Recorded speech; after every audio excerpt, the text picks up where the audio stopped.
El día de hoy iniciamos con, como les comentaba, la segunda parte que titulamos Ser grande, a través de la cual nuestras invitadas nos mostrarán una guía para lograr un envejecimiento exitoso.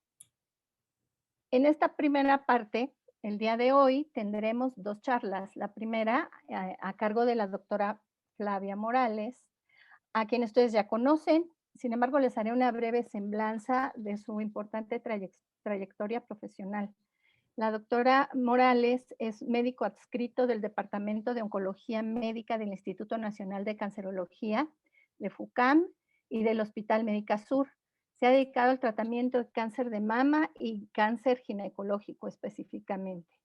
Ella es maestra en Ciencias Médicas y Odontológicas por la UNAM, haciendo rotaciones internacionales en diferentes hospitales como el MD Anderson Cancer Center en Estados Unidos, el Hotel Dieu de París y el Vall d'Hebron en Barcelona. Y es investigadora a nivel 1 a nivel nacional, realizando protocolos de investigación locales, regionales e internacionales. Tiene varias publicaciones en revistas, es coautora y editora de varios libros, y en esta ocasión nos presenta el tema Ser grande, los años dorados. Posteriormente tenemos a la psicóloga, tanatóloga y escritora Angelina Pacheco Chavarría. Ella es fundadora de la Asociación Mexicana de Tanatología AC. Nos va a presentar el tema Pérdidas, Esperanza y Vida. Ella realizó un diplomado de tanatología en la Universidad Iberoamericana y en la Asociación Mexicana de Tanatología AC. Estudió psicodrama clásico en la Escuela Mexicana de Psicodrama y Sociometría y la licenciatura de psicología en la Universidad Intercontinental. También con un currículum amplísimo, tiene cursos de formación continua, es maestra, de cursos de formación continua en los diplomados de tanatología y tanatología clínica de la AMTAC, o sea, Asociación Mexicana de Tanatología AC. Ha dado cursos en hospitales como el ISSSTE, el IMSS, es directora del taller de pérdidas, recuperación y vida, que es el tema del que nos va a hablar el día de hoy. Docente en la Universidad Iberoamericana, en el Instituto Mexicano de Doctrina Social Cristiana, en la Universidad Veracruzana. Ha creado cursos y talleres como Celebrar la Vida, Pérdida, Recuperación y Vida. Y actualmente a través de las redes o de las técnicas de comunicación nos ha hecho varios cursos a través de diferentes redes para atender la contingencia del COVID-19. Bueno, pues no me queda más que decirles que disfruten de verdad esta velada. Los dejo con la doctora Flavia, que nos va a iniciar con su tema tan interesante. Muchas gracias, Monique. ¿De qué, doctora? Muchísimas Escuchamos. gracias también a Angelina por querer compartir con nosotros. Y cuando yo le explicaba de qué se trataba y de que era con muchas de mamás amigas del colegio, o sea, luego dijo, sí, como no, encantada. Y pues aquí estamos. Y cómo surgió esta idea de hacer unas charlas acerca de ser grande, pues de alguna forma habíamos ido platicando de cómo la menopausia y la andropausia pues te van cambiando, pero ella tuvo la fortuna de participar en este libro que a mí me parece muy bonito, muy completo, que se llama Ser grande. Es una de las coautoras, donde el mensaje que quieren transmitir es que nuestras acciones de hoy van a determinar la calidad de nuestra vida futura y que pues hay que preguntarnos cómo podemos prepararnos en los aspectos físico, económico, psicológico y espiritual para este gran cambio.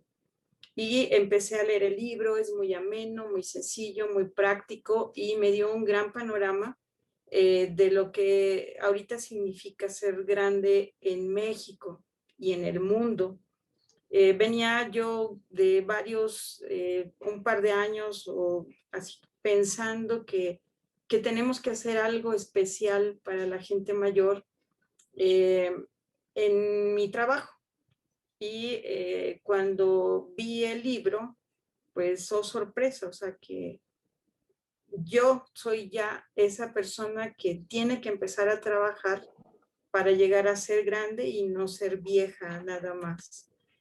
Y quisiera ser de lo más positiva, dejar un mensaje pues muy optimista, de llamarle a esta última etapa de nuestra vida como los años dorados, ya que hoy en día pues envejecer requiere aceptar cambios y limitaciones, pero al mismo tiempo nos está tocando vivir un momento, una circunstancia donde se vive más tiempo, podemos lograr mejor salud y podemos llegar a alcanzar mejores niveles de calidad de vida, pero hay que empezar a trabajar. Y el punto de corte en varios de los libros que yo estuve investigando y artículos son los 55 años, no los 60 o los 70, 55 años para empezar a trabajar en ser grande, en tener años dorados, o sea, porque estas acciones de hoy van a transformar pues nuestro futuro. El envejecimiento, que es, de acuerdo a la OMS, es el deterioro de las funciones y esto es progresivo y generalizado. Y va a producir una pérdida de respuesta adaptativa al estrés y un mayor riesgo de sufrir enfermedades relacionadas con la edad. Y aquí se abren dos grandes campos de estudio y de trabajo, que es la gerontología, que se enfoca en estudiar pues lo que es el envejecimiento y esta etapa, y la geriatría, que habla de todas las enfermedades que puede haber en este momento de la vida.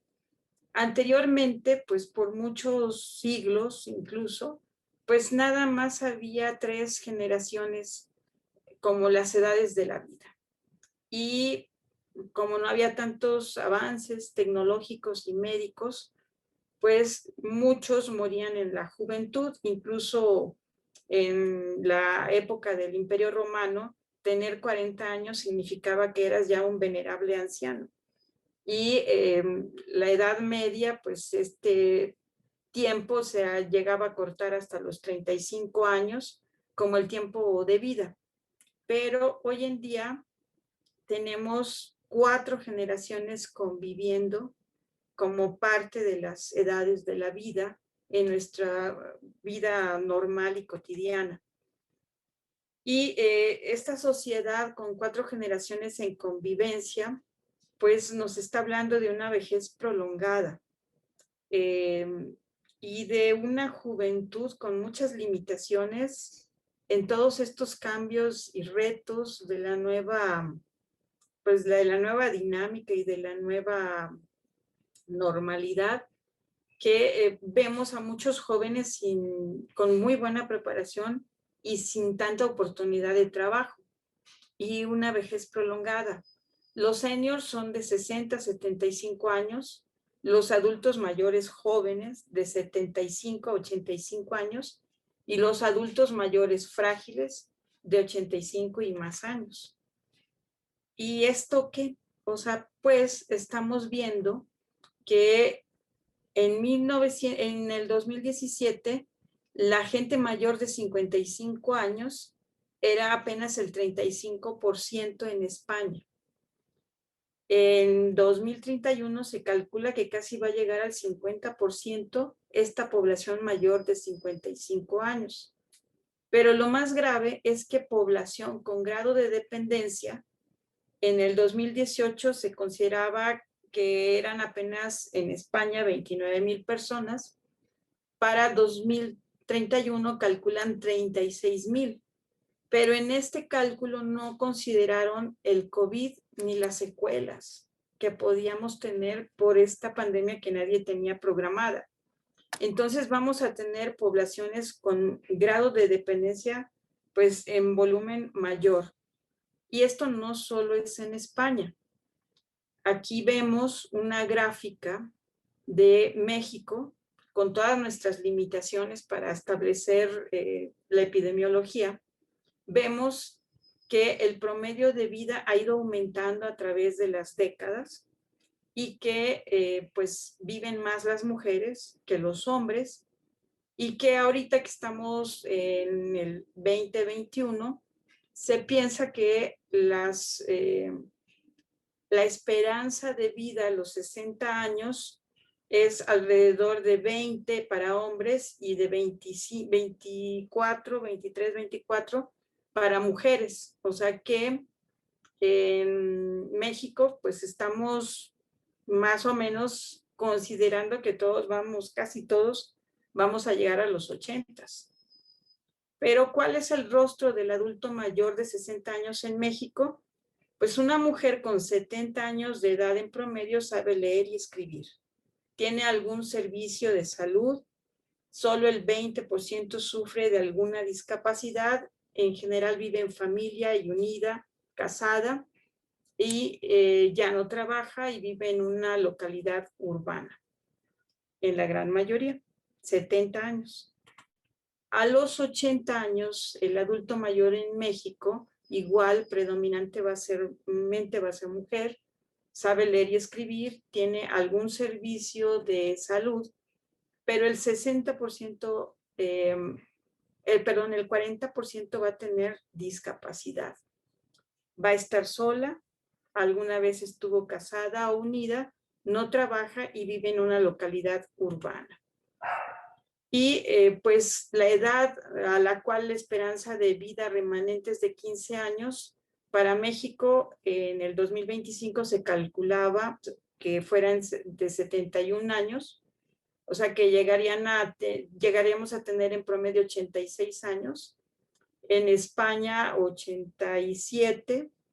Y la cuestión curiosa es que de América Latina, México es uno de los países que está a la cabeza de los que logran una mayor longevidad. Y entre los países con gente que llega a mayor curva de envejecimiento están España y Japón. Le ganan a Estados Unidos, incluso a Alemania y a Inglaterra. Pero esto es un reto importante para México. ¿Por qué? Porque tenemos una esperanza de vida remanente importante. Sin embargo, vamos a tener una tasa de dependencia mayor al 30%, y pues esto es una paradoja. Esta duración de la vida pues ha ido creciendo, sin embargo no hay los espacios sociales que vayan a ese ritmo de la realidad biológica. Y muchos de nuestros mayores no encuentran como su espacio dentro de la sociedad, y mucho peor, el valor a su vejez.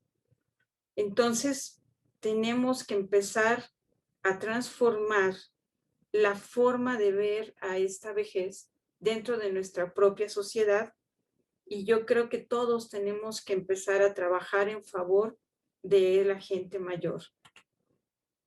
Cerca de 2 millones de personas había en 2010, más o menos, y bueno, esto se calcula que va a incrementarse en un porcentaje relevante, casi del doble. Aquí vemos cómo a nivel del mundo la población mayor de 65 años se ha duplicado. Y esto nos está planteando un reto tremendo, porque va a haber cada vez más gente dependiente y menos gente activa. ¿Y esto por qué se está dando? Principalmente porque bajaron en cierto tiempo las tasas de natalidad y han incrementado pues las posibilidades de curación y de cronicidad de algunas enfermedades.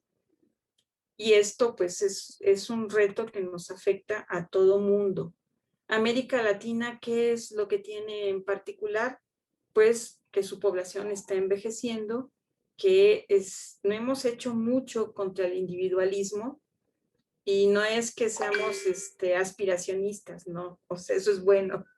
Es que tenemos que empezar a sentirnos como parte de un todo y cuidarlo todo. O sea, entrar en esto de con pequeñas acciones luchar contra el calentamiento global y con pequeñas acciones tomar la responsabilidad de nuestra propia vida para ir haciendo que esta transición sea de lo menos impactante en forma negativa posible. Todos en América Latina, todos los espacios tienden a ser megaciudades, hay poco desempleo y bueno, la conectividad no es equilibrada ni equitativa. Hay mucha gente al margen de las posibilidades de conectividad entre el acceso, entre la educación, entre pues los diseños y modelos de negocio que tenemos como que empezar a ver de qué manera podemos vencer esas barreras. Y tan es así el impacto de que la población en el mundo está creciendo, que la OMS en el 2020 estableció una década del envejecimiento saludable y tiene algunos principios rectores como tratar de interconectar a todos los agentes interesados en la gente mayor, en hacer lo indivisible, en tratar de incluir a todos los segmentos de la sociedad con dependencia de su edad, género, etnia, capacidad, ubicación y todas las categorías sociales para tratar de que se haga un trabajo conjunto, que se hagan alianzas, que no se deje a nadie atrás, que haya equidad, que se procure no hacer daño y de integrar a los mayores para que tengan un envejecimiento saludable, entendiendo que hay muchos factores que pueden influir, pero dar una respuesta integral para que todos puedan sentirse bien y tengamos una vejez normal, que pues sabemos que esa se tiene que ir dando, pero que no se convierta en algo patológico cuando hay enfermedades y hay pues algunos factores no satisfechos. Hay que tratar de buscar, de irnos preparando para evitar la posibilidad de enfermar, tener una discapacidad y tratar de tener un buen mantenimiento y funcionamiento físico, porque en la medida de que pues yo me cuide, yo trabaje para empiece a caminar, a hacer ejercicio hoy, pues voy a mejorar mi calidad de envejecimiento y hacer un envejecimiento exitoso en buen estado funcional, con buen estado de ánimo, con buena interacción social y compromiso con la vida. Y es realmente muy profundo el tema y tiene muchas aristas. Podemos enfocarnos, como lo hacíamos la sesión pasada, en el cuidado osteoarticular, pero podemos enfocarnos también en la nutrición, podemos enfocarnos en el tipo de vivienda ideal para la gente mayor, podemos enfocarnos en los programas de salud y las coberturas que hay que generar para esta gente y tratar de vernos ahí, de no pensar que serán los otros, sino que esto va a ir haciendo y dando granitos que vayan ayudando en favor de toda la sociedad y en favor de la vida de cada quien. O sea, no podemos esperar a que los gobiernos y las agencias internacionales hagan el trabajo solos. Cada uno de nosotros tenemos que tomar en nuestras manos el autocuidado de nuestra salud, el autocuidado de nuestro cuerpo y el autocuidado y el cuidado de los mayores que están hoy en día con nosotros. Entonces, en la próxima sesión vamos todavía a profundizar un poco en todos estos aspectos y yo cedo el tiempo a Angelina para que nos hable de la parte que a ella le ha tocado experimentar más con la gente mayor. Gracias.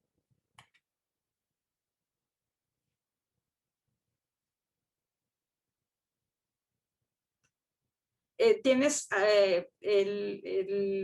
quita tu... Sí, ya estuvo.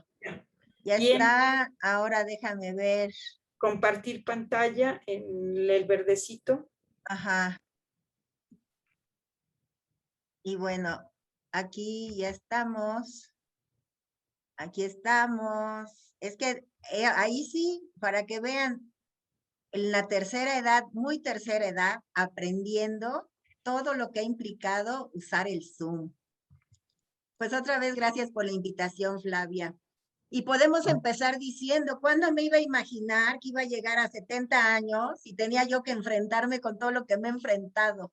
¿Cuándo me iba yo a imaginar que mi madre cumplió 101 años? Que mi hijo ya tiene 48, ¿no? Porque en realidad lo que nos ha pasado en esta época, a mi generación, es que estamos aprendiendo a acompañar la longevidad. Así podemos pensar, mi padre, la familia de mi padre murió a los 80, todos más o menos a los 80, pero la de mi madre rebasaron los 100 años. Y bueno, yo la estoy acompañando a ella, pero como yo heredé sus genes, ¿quién me va a acompañar a mí? Porque como nunca nos estamos planteando en esta emergencia sanitaria, lo que es la vida, lo que es la muerte y lo que es la trascendencia. Vaya que nos lo hemos planteado. Y hemos tenido que construir de una manera muy especial a lo largo del 2020 y lo que llevamos de este año, una vida con un sentido muy específico, construir nuevas maneras de estar viviendo. Ustedes lo saben mejor que nosotros. Y también, ¿no? Siempre con dignidad y con paz interior. Ha sido muy complicada la parte emocional, porque las personas estamos acostumbradas a otro sistema, a otra manera de vivir y sin embargo ahí la vamos llevando, ¿sí? Miren, aquí la tanatología ha tenido mucho que ofrecer en esta pandemia. Pérdidas, esperanza y vida. Entre Flavia y yo vimos de poner este título. Pues sí, porque eso es lo que trabaja la tanatología.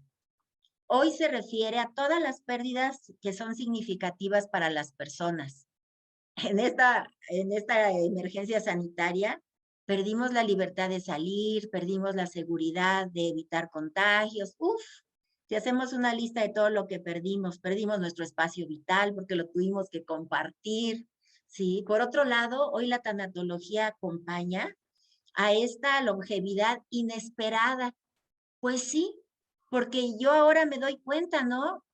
Nadie esperaba que un padre enfermo viviera tanto tiempo con todo y su enfermedad. Antes las enfermedades le cobraban la vida rápidamente a las personas y hoy las enfermedades son crónicas y se prolongan, se prolongan. Hoy también la tanatología tiene un cuidado especial hacia los familiares de estas personas y a sus cuidadores. Ahora sí que cuidar al cuidador. Y siempre todo esto matizado de esperanza. La esperanza como un elemento psicológico fundamental, pero como una virtud que nos da una estructura. ¿Por qué? Porque todo lo pone en movimiento, ve y ama lo que aún no es, pero será. Entonces vivimos esperanzados, vivimos con un impulso nuevo cada día. Y vamos a ver ahí que Fabiola y Monique nos ayuden. ¿Cuántos años tienen ustedes? Hablaba Flavia de cómo nos tenemos que cuidar. Es preventivo. Ustedes, quiero que escriban, por favor, ahí en el chat sus edades. Porque seguramente lo son mucho más jóvenes que yo. ¿Y cómo se vinculan con ustedes mismas, con ustedes mismos? Y por ahí vi por ahí algunos varones. ¿Cómo es esa vinculación en los diferentes ámbitos del biológico, psicológico, social, el ámbito espiritual tan importante? Pongan por ahí sus edades para que después nos comenten, Fabiola y Monique, las edades. Y por otro lado, todo esto que ya hablaron también la semana pasada de cómo cuidarse, la relación, ¿no? También de la parte emocional, de la parte hormonal con el cáncer. Pero ahora vamos también haciendo la pregunta, ¿cómo se vinculan? ¿Cómo nos vinculamos cada uno de nosotros con nuestros seres queridos mayores?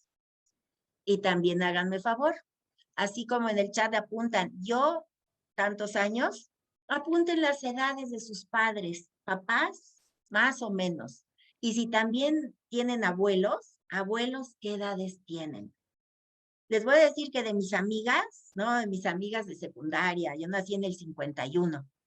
Y tenemos un grupo de amigas que cursamos secundaria, preparatoria, y la vida nos ha seguido llevando juntas y hemos peleado por seguir juntas.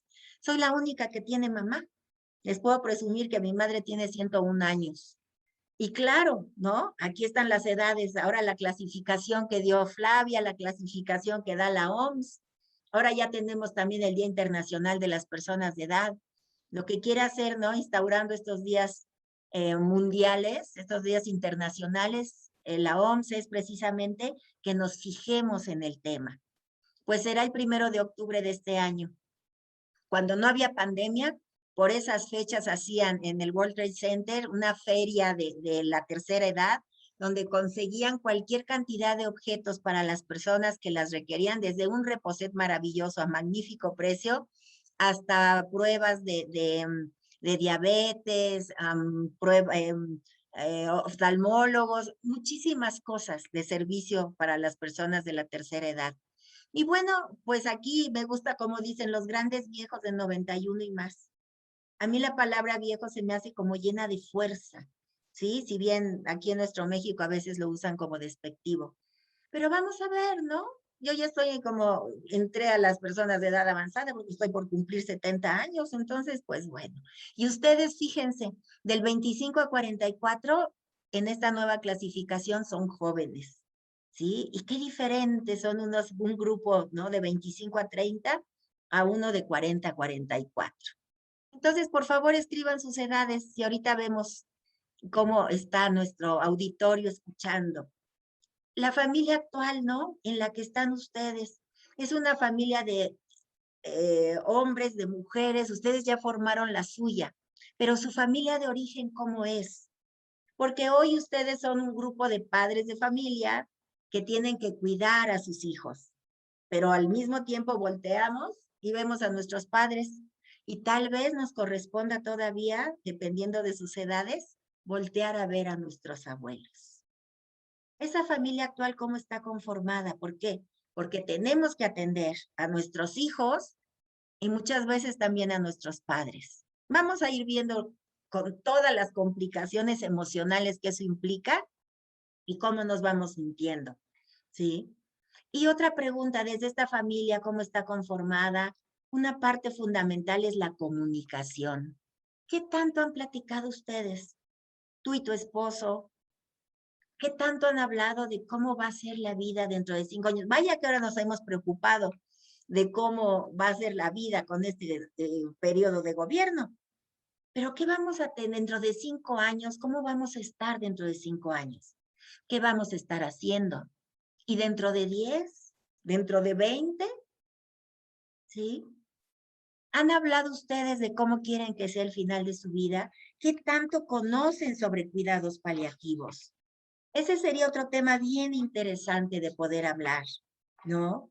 Porque los cuidados paliativos nos hablan nada más de calidad de vida, control de síntomas y dejar que la naturaleza siga su curso. Cuando empezó esto de la pandemia, lo primero que yo hice fue hablar con mi marido y con mis hijos de que yo no quería que me intubaran. Que si por algún motivo me contagiaba, si de morir tenía yo que morirme en mi casa, ¿sí? Entonces, ¿qué tanto hemos hablado de cómo queremos que sea el final de la vida? ¿Qué tanto sabemos que quieren nuestros seres queridos ancianos como sea el final de su vida? ¿Sí? Lo hemos hablado, la muerte y qué hacer, ¿no? Al final de la vida, ¿se habla o no se comenta? Porque todo eso también son temas que la tanatología trabaja con la vida. Y la tanatología nos impulsa a tener una comunicación adecuada y hablar siempre con la verdad, con mucha suavidad, con mucha delicadeza, pero siempre con la verdad, ¿no? Porque miren, ¿qué es lo que va pasando? Vamos cumpliendo años y vamos teniendo determinadas características diferentes. Fíjense ustedes, ¿no? Si nos ponemos ya a pensar en nuestras personas mayores, ¿qué pasa cuando en la calle vemos a una persona mayor que va acompañada. Si va acompañada de alguien que se nota, ¿no? Por su manera de vestir, que es un cuidador secundario, los que están contratados para acompañarlo, van caminando al ritmo del anciano. Van caminando con toda tranquilidad, ya sea que le vaya ayudando, ya sea que vaya sostenida del brazo de su cuidador. Van bien. Observen, por favor observen, cuando va con un familiar. O lo jalan o lo empujan, porque en realidad eso pasa. Nos cuesta mucho trabajo adaptarnos al ritmo de la persona que tiene uno diferente al nuestro. Vamos a tener otro ejemplo. Son de las cosas que, como bien dijo Flavia, me han compartido mis pacientes y yo he aprendido, gracias a ellos, a tratar a mi madre de acuerdo a su ritmo. Llegamos a un restaurante, ¿sí? Llegas con los abuelos, con tus papás, dependiendo de las edades de tus papás, su ritmo, y entonces traen las cartas, ¿sí? Traen las cartas, las están revisando. ¿Y qué pasa con nosotros? Abrimos la bolsa, sacamos los anteojos, nos los encontramos, finalmente nos los ponemos. Abrimos el menú, lo primero que están son los desayunos, pero ¿qué tal que nosotros ya estamos buscando los postres?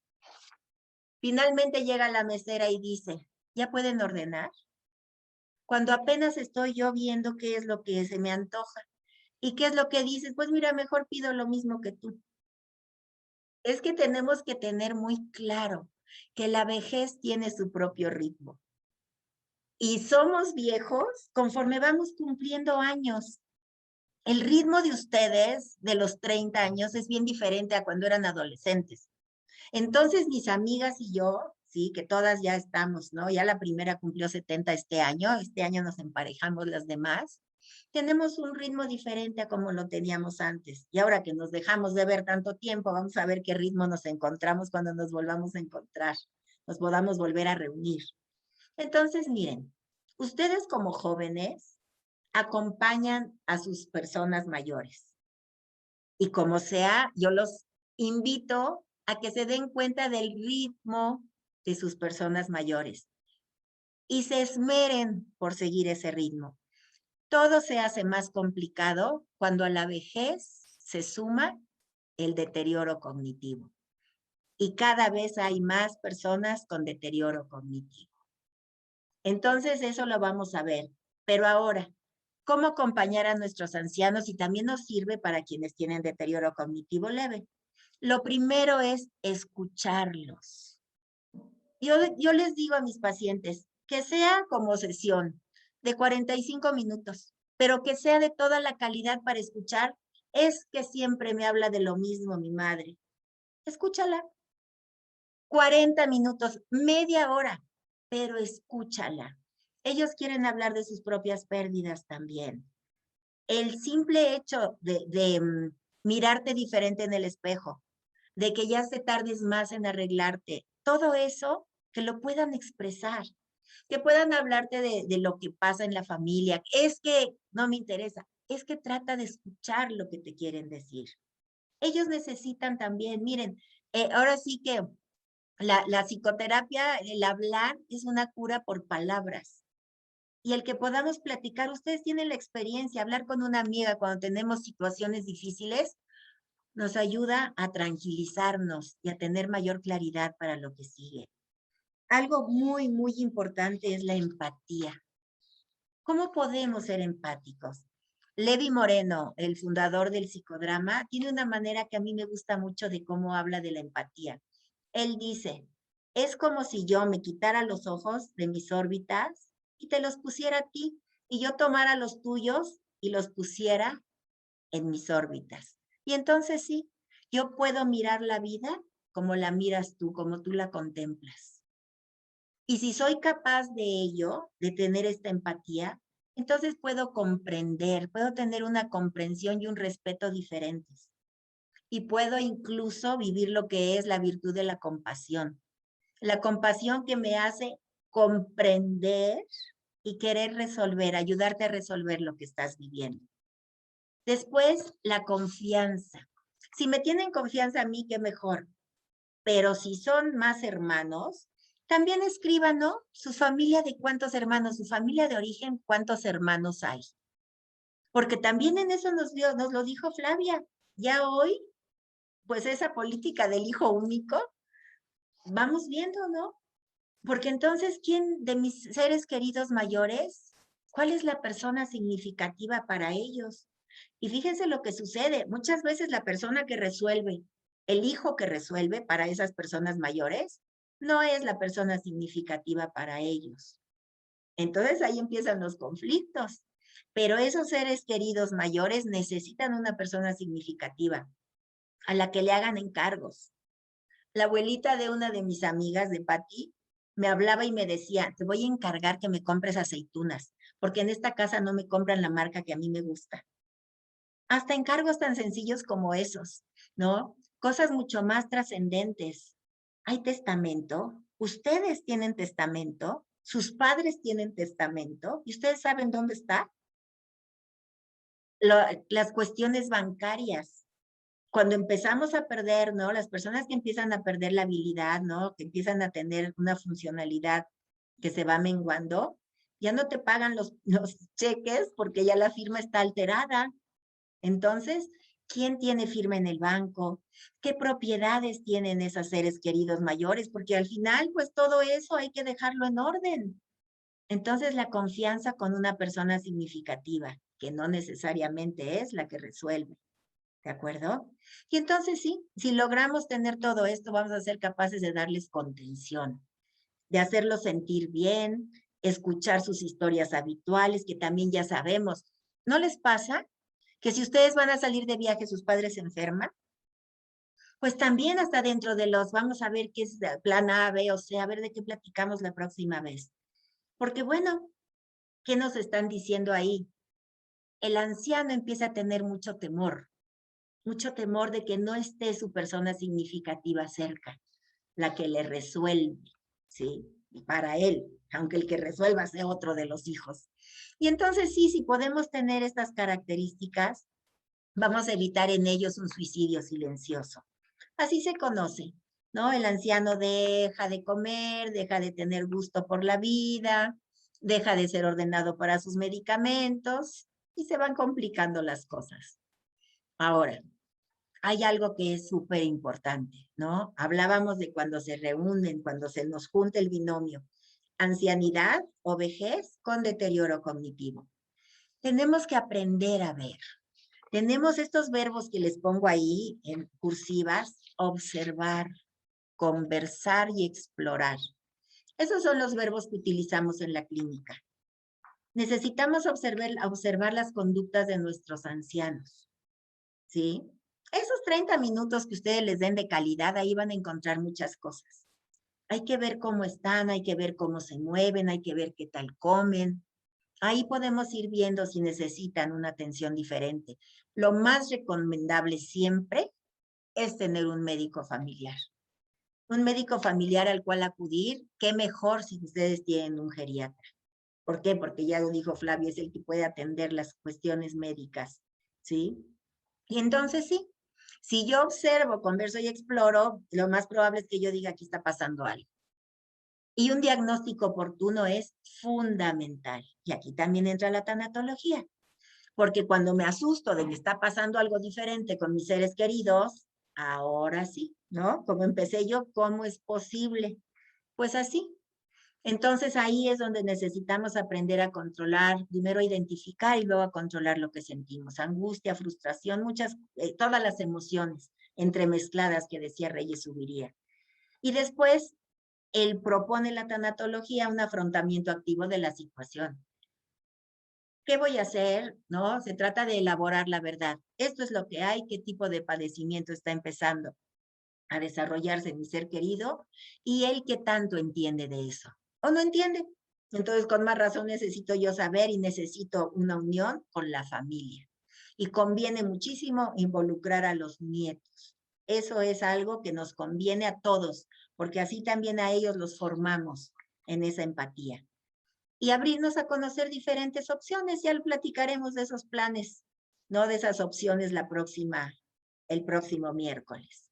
Porque nos pasa algo que es fundamental. Miren, hay algo que pues que yo les puedo decir que en tanatología esa es una aportación que he hecho, ¿no?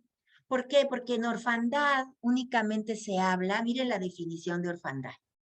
Un huérfano es un niño cuyos padres están ausentes, muertos o los abandonaron.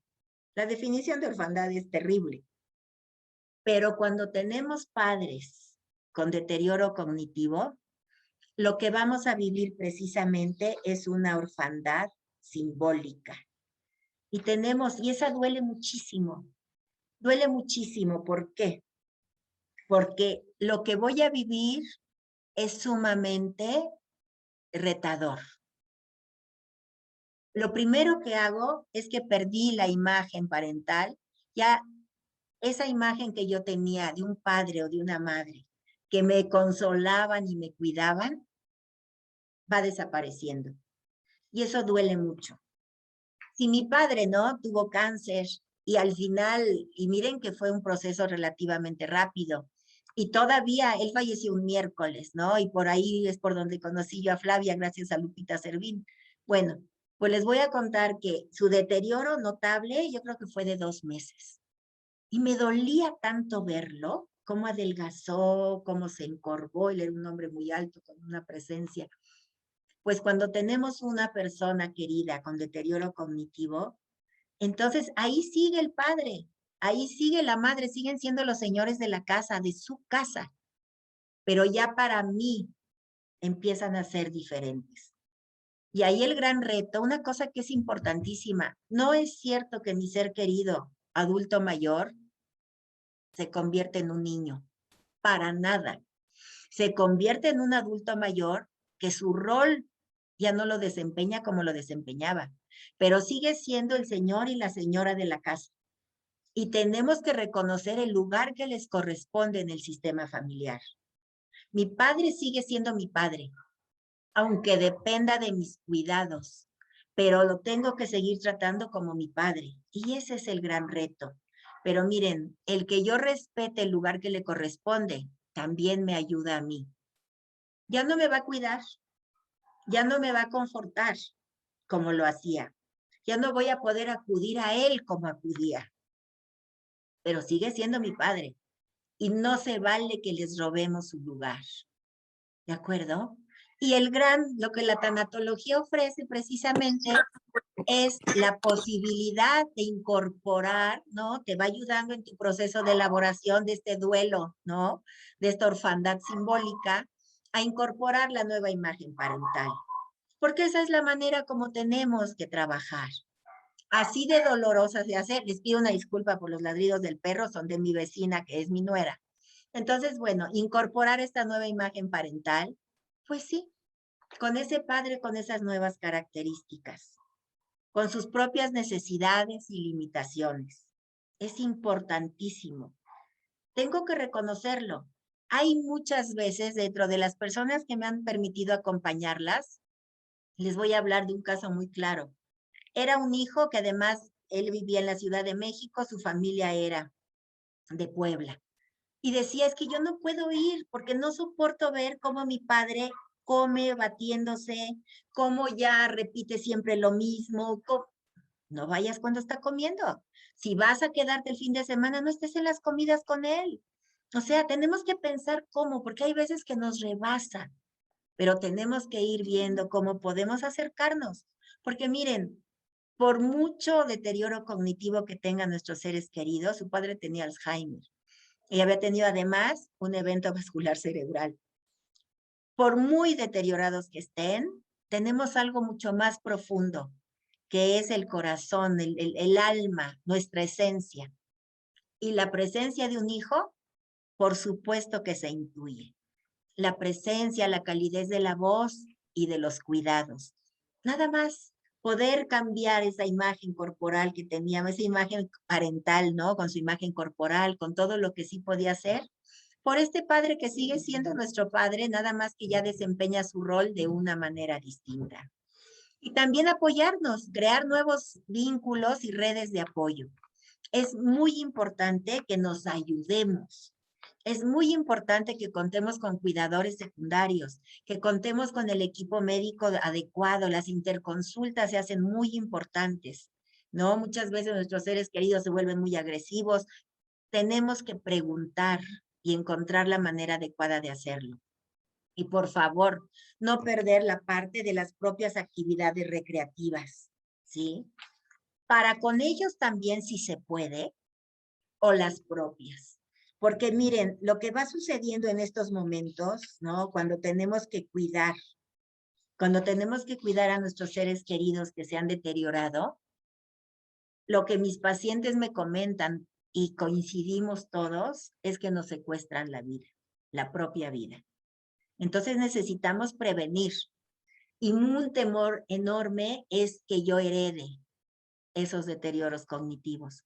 Entonces, por eso necesitamos ver cómo es la vinculación conmigo misma, propiciando todo para que yo pueda estar lo mejor posible, que realmente sea un envejecimiento exitoso. Y cuando el envejecimiento de mis padres se ha convertido en una situación tan compleja, buscar redes de apoyo y no olvidarme de mis propias actividades de recreación, entendiendo por ello todo lo que me gusta hacer, entendiendo por ello desde reuniones en Zoom con las personas con las que me gusta compartir. Porque se trata precisamente de que podamos resolver el duelo. Recolocarnos, a mí William Worden, ¿no? Que habla de duelo, a mí me gusta en la traducción cómo hablan, recolocar a mi ser querido, pero recolocarme yo frente al evento. Entonces, que cada uno de nosotros nos recoloquemos en la vida que ahora tenemos. Pues sí, está complicado, pero no está imposible. Con que yo vaya teniendo, vamos a ver la próxima semana qué se nos va ocurriendo. Porque sí hay opciones, sí hay opciones. Entonces, tenemos que buscar y que crear esa disposición interna para ver entonces, sí, en el cuidado de mis ancianos, una oportunidad de agradecimiento y de servicio para con ellos. Nosotros, ¿no? Tenemos la fuerza de la fe. La fuerza de la fe, la fuerza de la esperanza, la fuerza de la caridad. Entonces, busquemos el apoyo también psicológico que necesitamos para fortalecer esos pilares. Construir nuevos significados. Les digo que la tanatología trabaja con la vida. Y por supuesto que construyo un nuevo significado cuando tengo situaciones así. Porque miren, hay otra cosa muy importante. Muchas veces cuando mi ser querido está así de delicado, pues también ando pensando, pues ojalá ya el Señor, por favor, que ya lo recoja y así ya todo. Esas son eutanasias psicológicas. La realidad es que eso no pasa. Y eso nada más lo que va haciendo es que me va creando mucha culpa. La vida llega a su final cuando es su momento. Y vaya que lo hemos comprobado. Entonces, pues esto es lo que yo les... Con cuidado. Igual, ¿me saludas a tu mami, por favor, y a tu papá? Esto es lo que yo les quería compartir, ¿sí? Esto es lo que yo les quería compartir y ahorita con lo que nos puedan decir Monique y Fabiola de las edades de ustedes, de las familias, cómo están conformadas, para poder seguir hablando la próxima semana.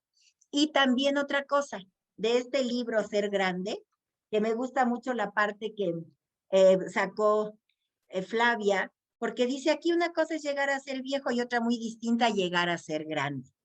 Nosotros, todos los que aquí estamos preparándonos para ser grandes, pero cuando nuestros seres queridos en el camino se encontraron con una situación de salud que les ha afectado su área cognitiva, es ahí donde tenemos el gran reto para poder ayudarles a seguir siendo grandes con su propia limitación. Entonces, bueno, yo no sé si nos queden estos minutos para poder saber, ¿no? Edades de ustedes, edades de sus padres, cuántos son, porque pues sí, nosotros, como me dijo Flavia, son mamás encantadas con los temas y además es muy buen quórum, 63, pues sí, que le hayan dedicado una hora de su miércoles, pero saber, a mí me gustaría saber un poquito más de eso. No sé si Monique o Fabiola nos pueden decir esas edades y las edades de si hay abuelos y padres. Sí, sí, Angelina. Mira, yo saqué un promedio de las 94 personas que están en el chat. tenemos un promedio de 52 años, los que estamos viendo ahorita, Quienes nos acompañan. quienes nos acompañan, así es. Y sus familiares tienen un promedio de edad de 78 años. Ok. La persona con mayor edad que está ahorita en el Zoom tiene 74 Ajá. y la menor tiene 39. Ok. El familiar de mayor edad tiene 102 años Ok. y el más joven tiene 65. Fíjate. O sea Y que el el tema, perdón, Fabi. número de hermanos, en promedio son 7. Pero A ver, perdón, espérame un segundo. En estas 94 personas que nos acompañan, ¿el promedio de hermanos de cuántos es? es 7, pero únicamente respondieron 3, 6, 8 personas, 9 personas. O sea que 9 De 9 personas tienen un personas, promedio de 7 de hermanos. 7 hermanos, sí. Wow, pues es un número, todavía es muy buen número de Bastante grande, hermanos. sí, sí, sí. Y bueno, ahí Tenemos, estamos, ¿no? tenemos una chica que representa la realidad actual. Una chica de 28 años que es hija única. Es hija única. Y también algunas otras de 40 y tantos que tienen 1 o 2 hermanos. Entonces, este es también un nuevo reto. Yo le decía a una amiga que tienen una hija porque no pudieron tener más, pero le decía que qué trabajo tan pesado para los hijos únicos, o sea, muy rico para los papás, 2 papás para un hijo, es muy cómodo, le das lo mejor que puedes, pero ese hijo, cuando los papás sean grandes, qué complicado, ¿cómo va a cuidar un hijo a 2 papás? Entonces, sí tenemos que, yo no di todo lo que tenía preparado porque se me hacía maravilloso escuchar a Angelina, pero les voy a compartir un poquito otra vez la pantalla acerca de los puntos que tenemos como que empezar a cuidar de la vejez. Vean, del envejecimiento exitoso. ¿Sí están viendo la pantalla ya? Sí. Sí, sí está. Sí. No, es que no camina, no se mueve. A ver, siguiente. Bien, este dibujito a mí se me hacía muy revelador. Está la pareja de mayores en el extremo superior y vemos casa, vemos dinero y vemos la crucecita roja que es la salud. Y pues hay que buscar oportunidades de que el envejecimiento sea saludable con la prevención, con los alimentos, que haya un hogar para la longevidad, o sea, adaptar el hogar para esta persona mayor. Hay que tratar de ver cómo es el lugar más seguro para nuestros mayores, si es que se requiere una comunidad, una casa para mayores o preferimos en la familia tener a nuestros mayores, tratar de que haya un envejecimiento activo, que tengan vínculos, socio, formación, turismo, actividad física y cognitiva, que haya un entorno para esta longevidad, que puedan hacer un comercio local, que tengan movilidad. Por ejemplo, la Ciudad de México es pésima para la gente muy mayor porque no hay la logística ni la amabilidad para la gente. El ritmo de esta ciudad es terrible, o sea, como bien decía Angelina, el adulto mayor debe tener su espacio y lo debemos de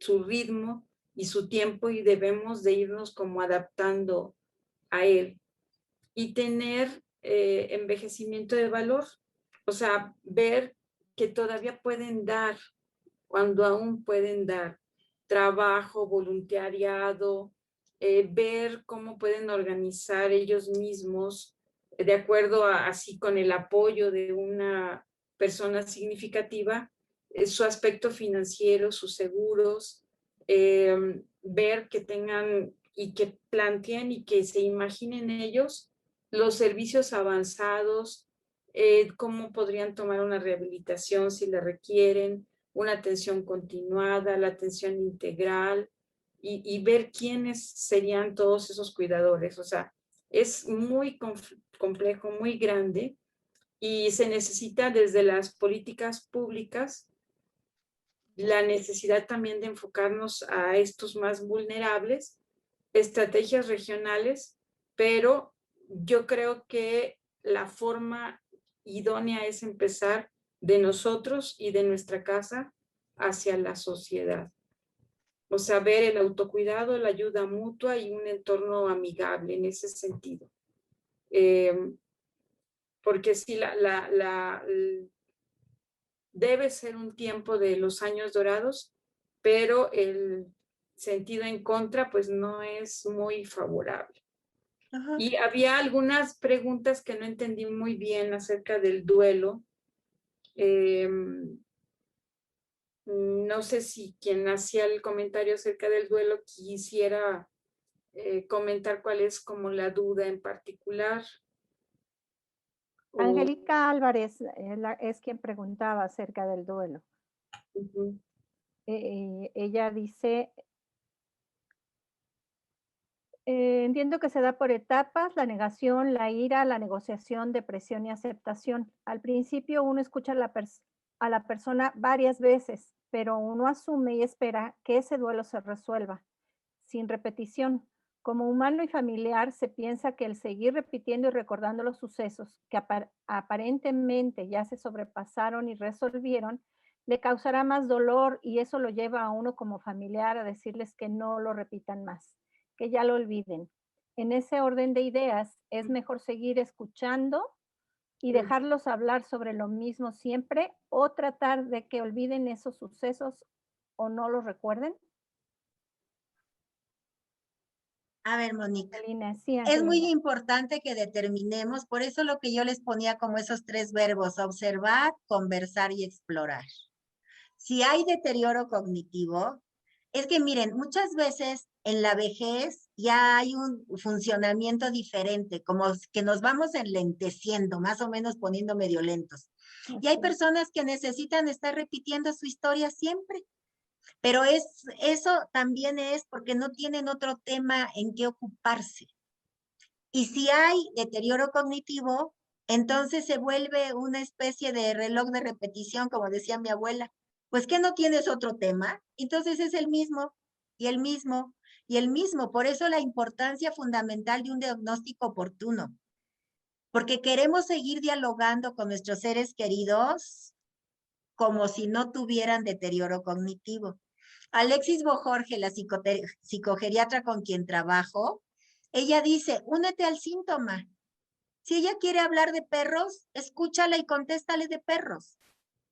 Ella me contaba que tenía un paciente que decía, ya me voy a bañar porque va a venir mi hijo.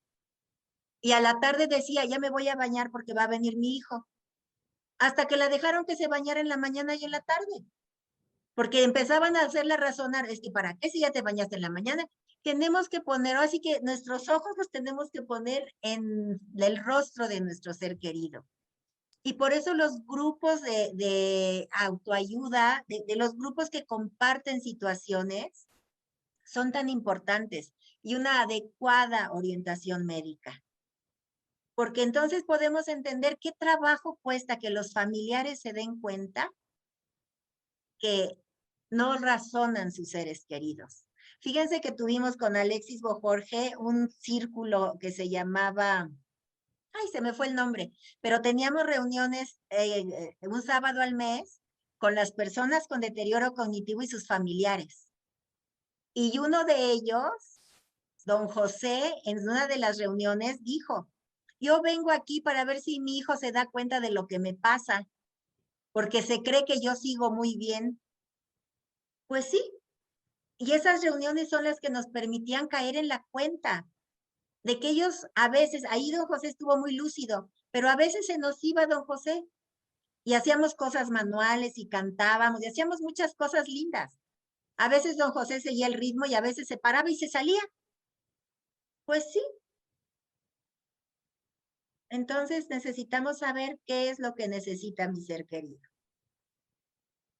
Así es. Espero que a quien preguntó le haya quedado una respuesta clara. No En sé, principio- Flavia, si puedas aumentar sí. algo. En principio, dejarlo hablar. Y si vemos que se está repitiendo pues demasiado esto y no sabemos distinguir entre que haya un problema mayor o no, quizás llevarlo con la neurogeriatra o el geriatra puede ayudarnos a identificar un deterioro cognitivo, porque si empieza a haber alguna patología, quizás la intervención pronta pues puede enlentecer ese deterioro cognitivo y pues nos va a permitir conservar más a la persona independiente, sino cada vez va a depender más. Y ese es el gran reto, o sea, tratar de, en lo posible, de lograr ser independientes el mayor tiempo posible, con buena calidad de vida. Y ni modo, hay que ir atendiendo a las cosas que van surgiendo en el camino. Y cada envejecimiento va a ser diferente. Exactamente. Y saber también que cuando ya hay un diagnóstico de algún tipo de demencia, no es reversible. Entonces, muchas veces el familiar espera que se alivie su ser querido. Lo más que se puede conseguir es que no sea tan rápida la progresión. Y eso es lo que duele tanto, porque vamos perdiendo nos vamos convirtiendo en huérfanos, con un papá que sigue con vida. Así es. Pues bueno, ya hemos rebasado un poquito el tiempo y la próxima semana cerraríamos. No sé si Monique quieres hacer algún comentario final. Bueno, bueno, más que nada, agradecerles, la verdad es que es una plática que yo creo que a muchos de nosotros nos abre los ojos y nos pone alerta a lo que viene al futuro y lo que tenemos que ver y prever para nuestra vejez o para la vejez de nuestros o para atender la vejez de nuestros familiares. Y es un tema amplísimo, amplísimo, como comentaba Angelina, pero creo que se abarcó en muchos aspectos bastante ampliamente. El hecho de tener presentes, si englobamos todas las pláticas que hemos tenido en el mes de mayo y ahora, que la prevención y la profilaxis, ¿no? Como atención a nuestra salud para llegar a la edad más terminal, la edad final, con la mejor calidad de vida posible, va a ayudar nos va a ayudar a nosotros mismos y como país vamos a tener una mejor atención para nuestra población senil, ¿no? Entonces, yo creo que también algo que deberíamos de difundir con los más jóvenes. Ahorita, bueno, vimos que el promedio de los que estamos aquí son 51 años, pero también, o sea, es algo que se debe empezar desde que eres adulto, ¿no? Cuidar tu salud, hacer ejercicio, cuidar tu forma de comer, para tener una vida plena. Hace poco estaba yo leyendo de un director sueco que yo creo que todos conocemos, se llama Ingmar Bergman, y él decía que envejecer es como escalar una gran montaña. Mientras se sube, las fuerzas disminuyen, pero la mirada es más libre, la vista más amplia y más serena. Yo creo que sí, mientras nosotros tengamos esa fortaleza, tanto emocional como física, como para sobrellevar el deterioro de nuestro cuerpo, vamos a tener una vejez más digna y más plena, ¿no? Y vamos a poder disfrutarla, que es algo que no pensamos, le tenemos miedo a la vejez, pero ¿por qué tenerle miedo cuando es una parte muy grande de nuestra vida? Es una tercera parte de nuestra vida la que vamos a ser viejos. O sea, hay que Monique, disfrutar ser ya verás viejos. cuando te vayas haciendo vieja porque le Ya tenemos voy. miedo. Ahí yo ya estoy empezando, ya estoy como que en el, Ya la verás, ¿te mitad del acuerdas de quinto mí? piso. Entonces, pues yo les agradezco muchísimo, de verdad, ha sido maravilloso escucharlas y qué bueno que tuvimos tanta audiencia. Yo quisiera recordarle a las personas que nos están viendo y que no pudieron ver, a las que no pudieron ver completo, que ya empezaron a vernos ya iniciada la plática, o que la quieran recomendar a otras personas, que la vamos a tener en nuestro canal de YouTube. Familia Unida Internacional es el canal, y ahí la podemos ver y saborear y disfrutar todas las veces que queramos. Me gustaría platicar un poquito acerca de lo que tenemos pensado para la próxima. No sé, doctora Flavia, que nos tenía una sorpresa, ¿nos quiere comentar acerca de esta sorpresa? Tenemos un regalo muy importante de Angelina.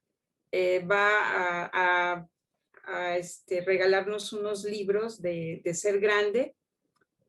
Vamos a ver qué dinámica podemos hacer para pues entregarlos, o sea, a quienes estamos ideando de qué manera, y nos gustaría mucho que la audiencia proponga cómo sería bueno esto de dar los libros, de compartirlos para que pues cada vez más gente vaya leyendo este libro que nos sitúa mucho en el problema y pues quisiéramos que cada vez más personas se involucraran en ser creativas de cómo ayudar y apoyar a la gente mayor y al envejecimiento exitoso.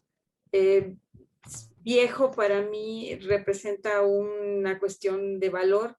Viejo no es demeritar nada, pensando en una persona y anciano tampoco, pero a veces para algunos sí tiene alguna connotación negativa, pero sí necesitamos más involucramiento, que la sociedad toda, los jóvenes, los medianos, todos empecemos a participar mucho para mejorar la calidad de vida de la gente mayor.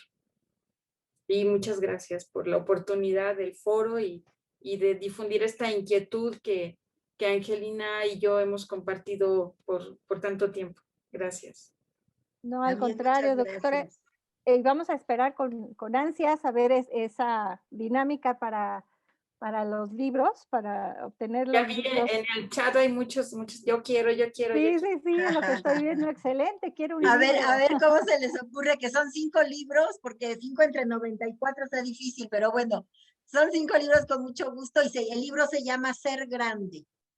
Es lo que les iba a Grande, comentar. guía para un envejecimiento exitoso de Grijalbo. Entonces, la compiladora fue Josefina Vázquez Mota y a mí, la psicóloga que también escribe aquí, fue quien me hizo favor de invitarme a participar, Marta Pardo.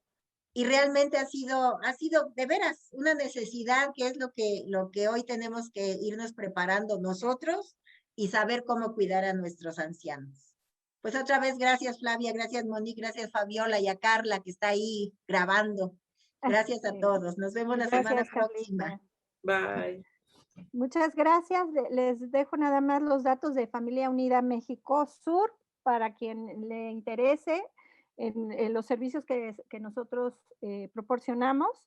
En Facebook nos pueden encontrar como Familia Unida México Sur. En Instagram, Familia Unida Mex Sur. Y nuestra página web, que es www.familiaunida.org.